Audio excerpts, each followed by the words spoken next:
Qu'est-ce qu'on peut faire pour toi? Oui, je veux qu'on prie que le Seigneur accorde les finances à mon fiancé pour qu'il m'honore devant Dieu, devant les hommes.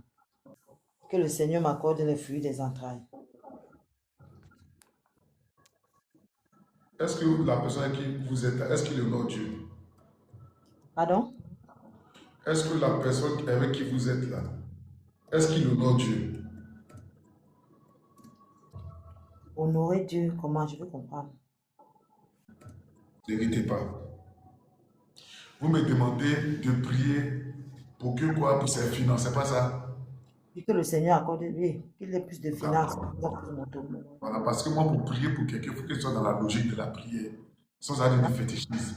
Pour que on prie pour lui, pour que tu lui accordes les finances, il faut que lui, il honore Dieu. Ça veut dire que quoi? La Bible dit que dans 1 Samuel 2:30, il dit, car j'honore celui qui m'honore, mais ceux qui me méprisent seront méprisés. Souvent, il y a des gens, les finances sont bloquées parce qu'ils n'honorent pas Dieu. Il y a des gens, leurs finances sont bloquées parce qu'ils ne font pas ce qu'ils doivent faire. Donc, il peut être un jour de malédiction. Donc, ça fait qu'ils ont la grâce de la prospérité, mais comme il y a des choses qu'ils ne font pas spirituellement, ça fait qu'il y a une limitation au niveau de leur vie. Et il faut remarquer, là, tu veux qu'il te donne, tu veux qu'il t'épouse, mais tu n'as pas remarqué que depuis le moment, tout est bloqué. Ma fille, il faut parler. Je ne sais pas. Je ne peux pas dire quelque chose que je ne connais pas. Tu m'as demandé de prier pour lui, pour ses finances, pour qu'il puisse t'honorer. C'est pas ça. Maintenant, moi, je suis d'appliquer la parole de Dieu. Parce que souvent, les hommes de Dieu, là, ils blaguent les fidèles. On ne prie pas pour prier pour quelqu'un. Quand quelqu'un suit un joug, il faut d'abord lui expliquer le joug. Après, quand tu lui expliques le joug, maintenant, quand il comprend, tu peux maintenant prier pour lui. Parce que si Dieu dit, j'honore celui qui m'honore, c'est pas moi qui exauce. Moi, je prie pour que Dieu exauce. Donc, celui qui est débuteur de la prière, ce n'est pas moi, c'est Dieu. Moi, je suis l'intercesseur. Donc, quand il fait la prière, Dieu t'exauce parce que j'ai été ton intercesseur. Maintenant, si ton fiancé a un problème avec Dieu, même si tu ne peux pas régler. Maintenant, pour que Dieu règle, il faut qu'il fasse sa repentance. Quand la repentance est faite et que je déclare la parole, la prière monte. Ok. Parce que comment des hommes de Dieu arrivent à flatter les gens sur TikTok, ils prophétisent matin, midi, soir, Dieu va te bénir, Dieu va te détruire. Mais comment quelqu'un qui vit dans le péché dit Dieu va le bénir? Non, c'est un mensonge. Comment quelqu'un, il y a une hôtel de famille dans sa vie qui le fatigue, tu dis Dieu va te bénir comment? Comment quelqu'un qui se masturbe matin, midi, soir, tu veux lui dire Dieu va te lever, Dieu va le lever comment? C'est du mensonge. Parce qu'on ne dit pas la vérité aux gens. Donc si lui, pour te doter, on doit prier pour ses finances, on peut prier pour lui s'il en face avec Dieu. La Bible dit que tous ont péché et sont privés de la gloire de Dieu. Donc il y a des gens que Dieu veut bénir, ils ne peuvent pas parce qu'ils sont dans le péché, ils sont dans la fornication. Donc un homme qui honore Dieu, une femme qui honore Dieu, quand tu lèves la prière vers le ciel, la prière court. S'il n'est pas en règle avec Dieu, si j'ai pris ma vie, il n'aura pas exaucement. Le monde spirituel, c'est un code.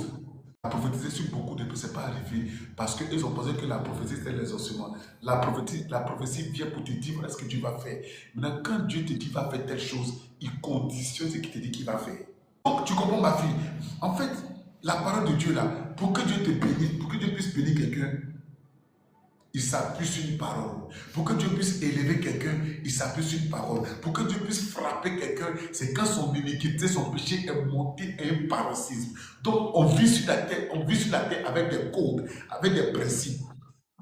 Donc, ces principes-là, dès que tu les mets en pratique, et que l'homme de Dieu déclare, et qu'il voit dans le spirituel, pour dire que voilà ce que je vois, mais voilà ce qui s'est passé, voilà ce que tu dois d'abord faire, avant que je fasse la prière, ça veut dire que quand il va prier, les portes vont s'ouvrir. Il y a des prophéties que Dieu peut donner, et puis la prophétie ne peut pas se manifester. Quand il y a des réclamations de famille, de mariage du côté de la femme, ou bien de telle personne, ça peut se gâter. Le mariage, c'est pas un jour, on prépare d'abord le mariage. C'est parce qu'il y a une réclamation à son niveau. Je sais ça, oui, je le sais. Tu as vu que toi, moi, on m'a jamais parlé. Je sais, parce que quand je prie même, je sais. il y a les liens de réclamation, il y a beaucoup de choses, je sais. Et le Seigneur m'avait dit, le Seigneur m'a lui-même, je suis d'abord une femme de prière, et le Seigneur m'avait dit, je dois faire une délivrance de son côté. Mais quand je prie avec lui, quand je tiens sa main, je sais cela. Ça, c'est vrai. Il a l'esprit, il a les réclamations de son côté. C'est pas évident. Je sais ça. Il n'a qu'à chercher d'abord à régler son problème de réclamation. Lui, on n'a pas besoin de prier pour lui. Dès que son problème de réclamation sera réglé, les finances vont venir seules. Et même dans son problème de réclamation, il y a le problème de célibat. Il y a vérité. Voilà. On a déclaré dans sa vie, oui, je sais ça, oui.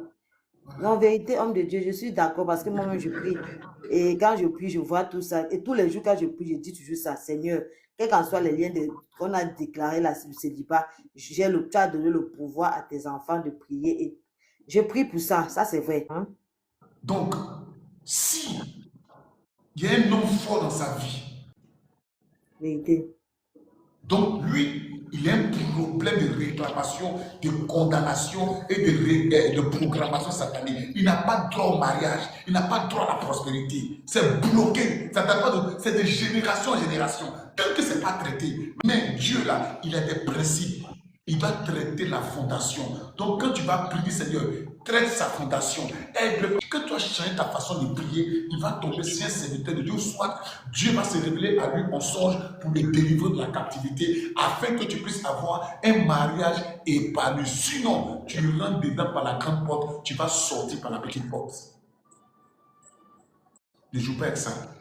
Tu as vu que tu m'as dit, papa, prie pour mon mari. Tu as vu que j'ai prié. Il dit, non, non, non.